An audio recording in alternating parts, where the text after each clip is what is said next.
Hola hermanos, bienvenidos una vez más a esta clase de martes, esta clase de nuestras células. Hoy vamos a estar viendo la lección número 15.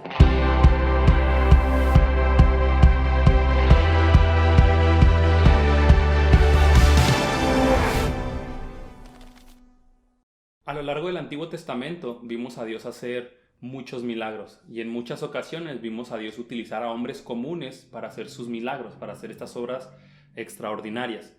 Y con esto nos queda claro que Dios es todopoderoso, nos queda claro que Él tiene el control de todo. A partir de la lección anterior empezamos a estudiar sobre la llegada del Salvador, la llegada de este Mesías que se había prometido durante todo el Antiguo Testamento. Voy a leer una profecía que habla acerca del Mesías en Isaías 53, versículos 10 y 11. Dice así: Formaba parte del buen plan del Señor aplastarlo y causarle dolor. Sin embargo, cuando su vida sea entregada en ofrenda por el pecado, tendrá muchos descendientes. Disfrutará de una larga vida y en sus manos el buen plan del Señor prosperará. Cuando vea todo lo que se logró mediante su angustia, quedará satisfecho. Y a causa de lo que sufrió mi siervo justo, hará posible que muchos sean contados entre los justos, porque él cargará con todos los pecados de ellos. El pueblo de Israel llevaba años, muchísimos años esperando que esta profecía se cumpliera. Esta profecía que aparece en Isaías y que aparece a lo largo de todo el Antiguo Testamento. Estaban esperando la venida de este Salvador que iba a cargar con sus pecados, este Salvador que los iba a reconciliar con Dios. Entre el Antiguo Testamento y el Nuevo Testamento hay un periodo de 400 años de silencio, donde la voz de Dios no se escuchó, no hubo profetas y obviamente el Mesías no llegaba. Y para las personas que vivían en aquel tiempo y para nosotros hoy, es muy importante y es crucial saber si este Mesías del que estamos hablando realmente es el Mesías que se prometía en el Antiguo Testamento. El Mesías del que se habla en profecías como la de Isaías, la que acabamos de leer. Se volvía muy fácil en aquel tiempo que alguien pudiera levantarse y autoproclamarse el Mesías. Pero entonces, ¿cómo la gente iba a saber que realmente él era el Mesías? Y en mi mente humana, si la clase anterior ya vimos que su nacimiento virginal, ya vimos que se bautizó, y en mi mente humana se diría, pues bueno, para demostrar que realmente él es el Mesías, entonces toca hacer milagros, como en el Antiguo Testamento, que empieza a hacer grandes obras, como veíamos a Dios actuar en el Antiguo Testamento. Y esto tampoco probaría mucho que Jesús realmente era el Mesías prometido. ¿Por qué? Porque en el Antiguo Testamento Dios utilizó hombres comunes para hacer también estos milagros y Jesús podía ser uno más de estos. Así que no son los milagros la obra más poderosa que declaran que Jesús es el Mesías prometido. Hay dos eventos que sí lo hacen, hay dos eventos muy importantes en la vida de Jesús que sí lo declaran definitivamente como el Mesías prometido. Un evento ocurre al principio de su ministerio y el otro ocurre al final de su ministerio. En esta clase vamos a ver el que ocurre al principio de su ministerio, que de hecho este evento está dividido en dos etapas. Vamos a estudiar hoy Mateo 4, del 1 al 11, como es costumbre. Vamos a leer de la Reina Valera contemporánea y van a aparecer aquí en la pantalla los versículos. Y si es posible, vayan por su Biblia física y pues estaría increíble que lo pudieran hacer para poder subrayar y que puedan leerlo directamente ahí junto conmigo. Dice Mateo 4, del versículo 1 al 11. Luego el Espíritu llevó a Jesús al desierto para que ahí lo tentara el diablo. Durante 40 días y 40 noches ayunó y después tuvo mucha hambre. En ese tiempo el diablo se le acercó y le dijo: Si eres el Hijo de Dios, di a estas piedras que se conviertan en pan. Pero Jesús le dijo: No, las Escrituras dicen, la gente no vive solo de pan, sino de cada palabra que sale de la boca de Dios. Después el diablo lo llevó a la santa ciudad Jerusalén, al punto más alto del templo, y dijo: Si eres el Hijo de Dios, tírate, pues las Escrituras dicen, Él ordenará a sus ángeles que te protejan y te sostendrá con sus manos para que ni siquiera te lastimes el pie con una piedra. Jesús le respondió: Las Escrituras también dicen, no pondrás a prueba al Señor tu Dios. Luego el diablo lo llevó a la cima de una montaña muy alta y le mostró todos los reinos del mundo y la gloria que hay en ellos. Te daré todo esto, dijo, si te arrodillas y me adoras. Vete de aquí, Satanás, le dijo Jesús, porque las Escrituras dicen, adora al Señor tu Dios y sírvele solo a Él. Entonces el diablo se fue y llegaron ángeles a cuidar a Jesús. Para hacer el estudio de estos pasajes o de estos 11 versículos, he dividido en cuatro títulos y el título de este estudio se llama Jesús bajo fuego o Jesús bajo el fuego de la tentación. El primer punto que vamos a ver es Jesús resiste usar su poder fuera del plan de Dios. El segundo es Jesús resiste ser declarado Hijo de Dios sin pasar por la cruz. El tercero es Jesús resiste tomar lo que le pertenece por la vía rápida o de forma fácil. Y el cuarto es Jesús resiste lo que Adán no pudo resistir. Vamos a ver el primero, que es Jesús resiste usar su poder fuera del plan de Dios. Dijimos que hay dos eventos que declaran a Jesús de forma poderosa o de forma indiscutible que verdaderamente Él era el Mesías. El primero, que es el que estamos estudiando hoy, se divide en dos etapas. La primera es su bautismo, que lo vimos en la clase anterior, y la segunda es esta etapa, su tentación. Es decir, es un mismo evento que inaugura a Jesús como el verdadero Mesías. En Mateo 3:17, que lo vimos en la clase anterior, y está un versículo ahí arriba, están seguidos estos versículos, es decir, Mateo 3:17 ahí es donde termina Mateo 3 y justamente ahí empieza obviamente Mateo 4:1, pero estos versículos no están desconectados, viene uno después del otro de forma seguida.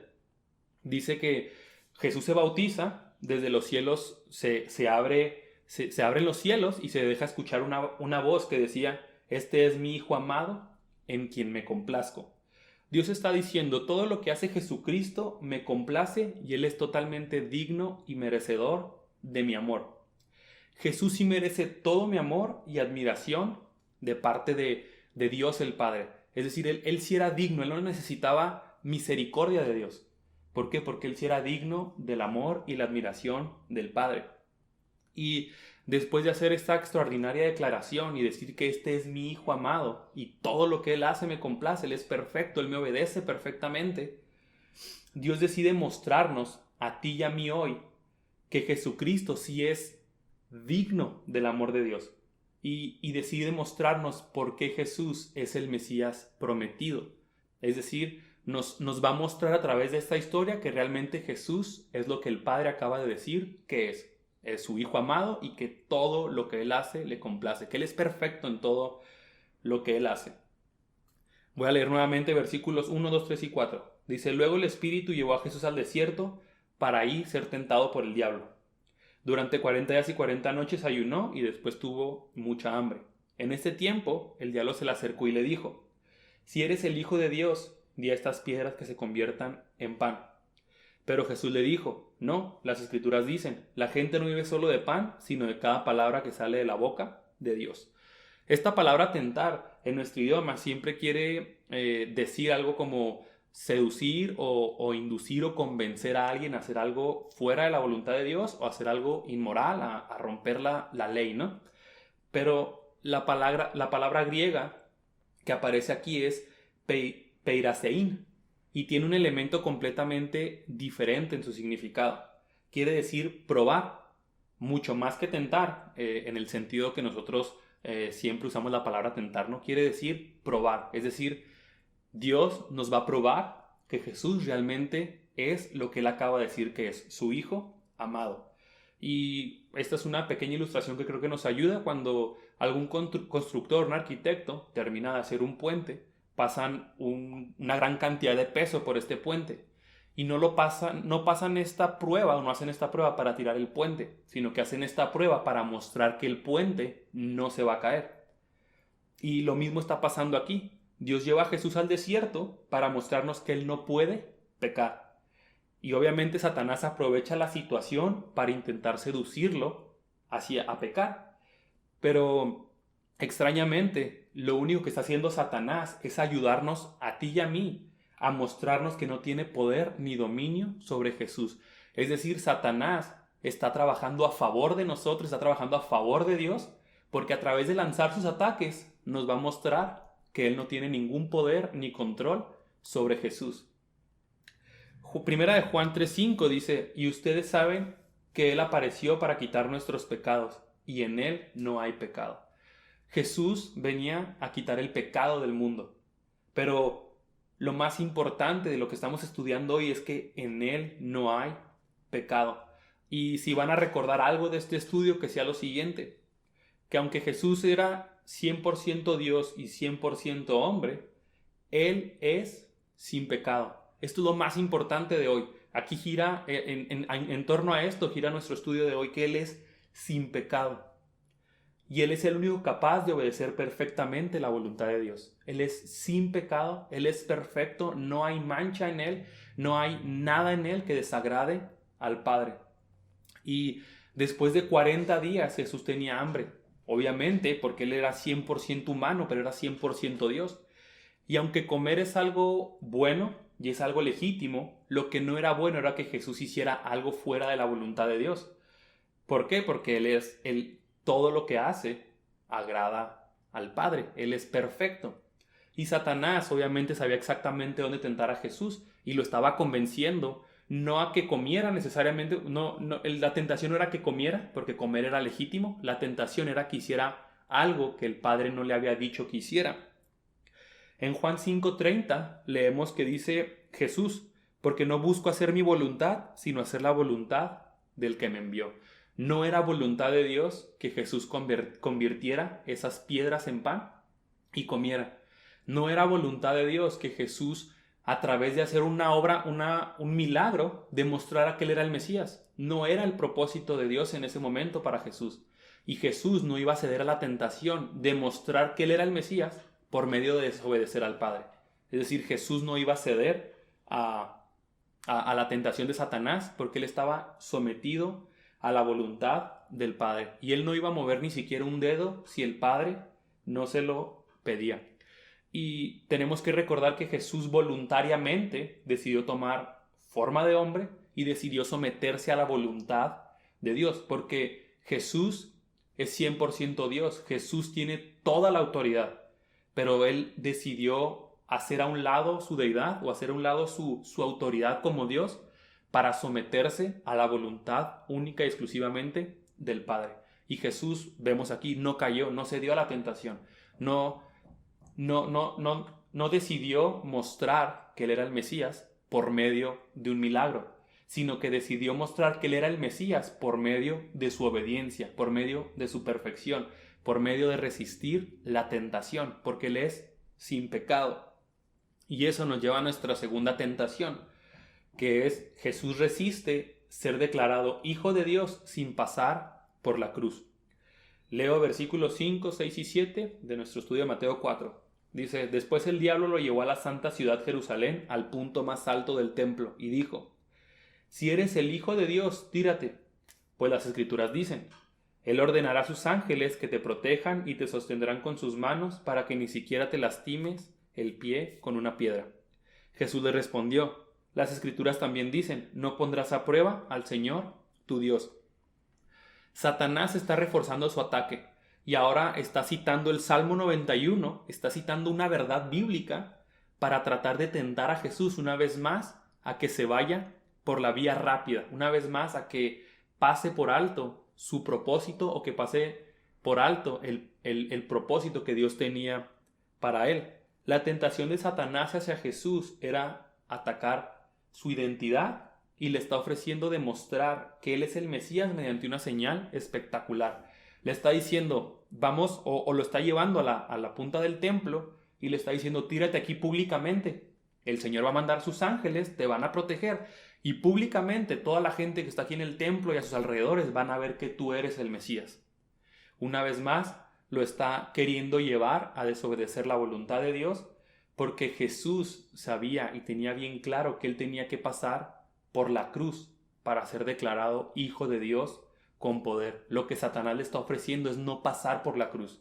Lo que le está ofreciendo es no cumplir el propósito de Dios.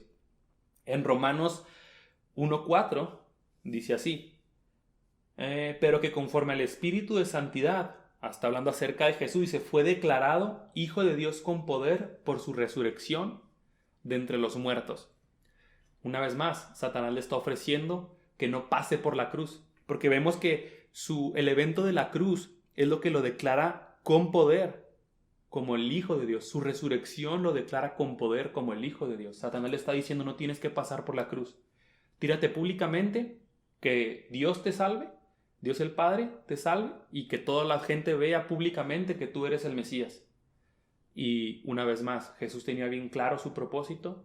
Una vez más, Jesús se defiende con las Escrituras y rehúsa caer en la tentación. ¿Por qué? Porque Él es sin pecado y nos está demostrando una vez más que Él no va a caer, Él no va a ceder a Satanás. Y como creyentes, se vuelve muy importante aprender a distinguir la voz de Dios de la voz de Satanás. Pero la única forma de saber lo que es mentira en este mundo tan lleno de información, tan lleno de opiniones, tan lleno de todo es relativo, no hay bueno ni malo en este mundo tan distorsionado. Es imposible, se vuelve muy difícil saber lo que es verdad y lo que es mentira. Y la única opción que tenemos es saber la verdad. Y gracias a Dios tenemos la Biblia. Dios en su palabra, en la Biblia, nos dejó revelada la verdad para que nosotros podamos acudir a ella y podamos aprender la verdad y entonces contrastar la verdad con la mentira y así poder hacerle frente a las tentaciones. El Espíritu Santo se encarga de recordarnos la verdad de Dios para poder resistir y para poder hacerle frente a las tentaciones. Y eso es lo que está haciendo Jesús. Con la palabra le está haciendo frente a Satanás. Eso nos lleva a nuestra tercera y última tentación, que es: Jesús resiste tomar lo que le pertenece por la vía rápida. Jesús fue tentado por tercera ocasión y Satanás le dice: yo te voy a dar todos los reinos de este mundo si me adoras. Es decir, si te pones de rodillas y me reconoces como el soberano, como el rey de este mundo. En Salmo 2.8 dice así: pídeme que te dé las naciones como herencia y tuyos serán los confines de la tierra. Es un salmo mesiánico. Dios le está diciendo a Jesús en el Antiguo Testamento: pídeme que te dé las naciones como herencia y tuyos serán los confines de la tierra. Una vez más, la tentación fue ser coronado como Rey de Reyes y Señor de Señores a cambio de someterse a la autoridad de Satanás. Y Jesús una vez más resiste ganarse este título por la vía rápida o de forma fácil. Era necesario que Dios el Hijo, como hombre, como Dios encarnado, se ganara este título por medio de la obediencia a Dios, el cual lo había enviado a morir en la cruz. Hebreos 2.9 es un pasaje increíble que habla acerca de esto, que dice lo siguiente: lo que sí vemos es que Jesús fue hecho un poco menor que los ángeles, hablando de su humanidad. Recuerden que Él decidió dejar de lado su autoridad, aunque era 100% Dios, se humilló para hacerse hombre y someterse completamente a la autoridad de Dios. Dice: está coronado de gloria y de honra a causa de la muerte que sufrió. Jesús es sin pecado y demostró con poder que Él es el Hijo de Dios y que Satanás no tiene poder sobre Él. Una vez más, Satanás le estaba ofreciendo los reinos, le estaba ofreciendo la autoridad de este mundo sin tener que pasar por la cruz. Pero Hebreos 2.9: está coronado de gloria y de honra a causa de la muerte que sufrió. Y por último vamos a ver: Jesús resiste lo que Adán no pudo. Es aquí donde creo que se encuentra realmente el propósito principal de este texto. Si bien estos pasajes nos enseñan que para resistir la tentación necesitamos conocer la voluntad de Dios o necesitamos conocer la palabra de Dios, creo que la principal aplicación se encuentra aquí. Si vamos a Lucas, vamos a encontrar este mismo relato. Está el bautismo de Jesús, después hay un paréntesis y después de este paréntesis comienza la tentación. Este paréntesis, si lo buscan en sus casas, hay una genealogía de forma ascendente que nos lleva desde Jesús hasta Adán. Y esto nos lleva al tiempo en que a Adán le tocó enfrentarse a Satanás, es decir, nos enfocan en esta ocasión en que Satanás en Génesis 3 trata de tentar, o más bien tienta y hace caer a Adán. Jesús tenía que mostrar que él sí era capaz de ganar la batalla contra Satanás en el mismo terreno que Adán. Porque Adán, en ese momento, en Génesis 3, no tenía pecado cuando se enfrentó a Satanás y aún así perdió. La diferencia es que Jesús ganó en condiciones muy diferentes a las que Adán. Adán estaba en un paraíso con todas sus necesidades cubiertas. Jesús estaba en un desierto completamente hostil. Adán podía comer de lo que quisiera. Jesús tenía 40 días de ayuno. Y Jesús llega como hombre delante de Satanás a reclamar el trono que Adán había perdido. Porque Jesús venía a regresarle al hombre aquella relación con Dios que Adán había perdido. Se están enfrentando a Satanás. Adán no tenía pecado en ese momento y Jesús está mostrando que Él es superior a Adán, que Él es un Salvador confiable. ¿Por qué? Porque Satanás no tiene poder sobre Él. Sobre Adán sí tuvo y lo hizo caer. Y ya conocemos la historia y conocemos las consecuencias. Pero Jesús está mostrando que Él es superior, que Él es sin pecado. Y es ahí donde está la verdadera aplicación e importancia de esta historia, en que Jesús fue sometido al fuego de la prueba para mostrarnos que en Él no hay pecado. Y por eso Él es un Salvador que merece que nos humillemos delante de Él y lo reconozcamos como nuestro Dios y Salvador. Él es Él es un Salvador totalmente confiable y perfecto, y nos lo está mostrando a través de esta historia. Nos está probando Dios que realmente Jesús es su Hijo amado y que todo lo que Él hace le complace. Y esto trae grandes beneficios para nosotros porque podemos confiar en Jesús, podemos humillarnos delante de Él y reconocerlo como el Señor de señores y saber que en Él estamos seguros, que Él es un Salvador confiable. Él no es un Salvador como los del Antiguo Testamento, Él no es un hombre como los del Antiguo Testamento que fallaron. Él no es así, Él es perfecto, Él es confiable. En Él sí podemos poner toda nuestra confianza y saber que en Él, que en Jesús estamos seguros. Jesús es mucho más de lo que merecemos, pero es exactamente lo que necesitábamos, porque Jesús es el único capaz de satisfacer las altas y justas demandas de Dios. No lo merecíamos, es mucho más de lo que merecíamos, pero es lo que necesitábamos y es lo que seguimos necesitando hoy para estar confiados, para estar completos. Lo único que necesitamos es recordar y volver a los pies de Jesús, volver a abrazar una vez más a Jesús y saber que por Él somos justificados, porque Él es un Salvador a la altura de las demandas de Dios. Él es un Salvador que sí satisface en todo a Dios el Padre. Muchas gracias por acompañarnos en esta lección más. ¿Qué les parece si oramos? Y después de orar, pues hemos concluido. Señor, te damos gracias por Jesucristo. Te damos gracias una vez más porque podemos ver su perfección, porque podemos ver que Él es un Salvador confiable, un Salvador que no merecíamos, pero que tú decidiste proveerlo porque nos amabas. Te damos gracias, Jesús, por tu perfección, por mostrarnos lo confiable que eres, por mostrarnos que Satanás no tiene poder ni autoridad sobre ti. Y es increíble saber que ahora yo estoy en ti, un Salvador confiable que nunca va a ser torcido, un Salvador confiable que es justo y que tiene todo lo que yo necesito. Te doy gracias, Señor, por todo lo que has hecho. Te doy gracias por todo el cuidado que hemos tenido a lo largo de este tiempo. Aunque ha sido un tiempo difícil, te damos gracias, Señor, porque tu palabra no ha dejado de alimentarnos, porque tu palabra no ha dejado de ser predicada y enseñada, y te damos gracias por tu provisión. En Cristo Jesús oramos. Amén. Nos vemos a la próxima.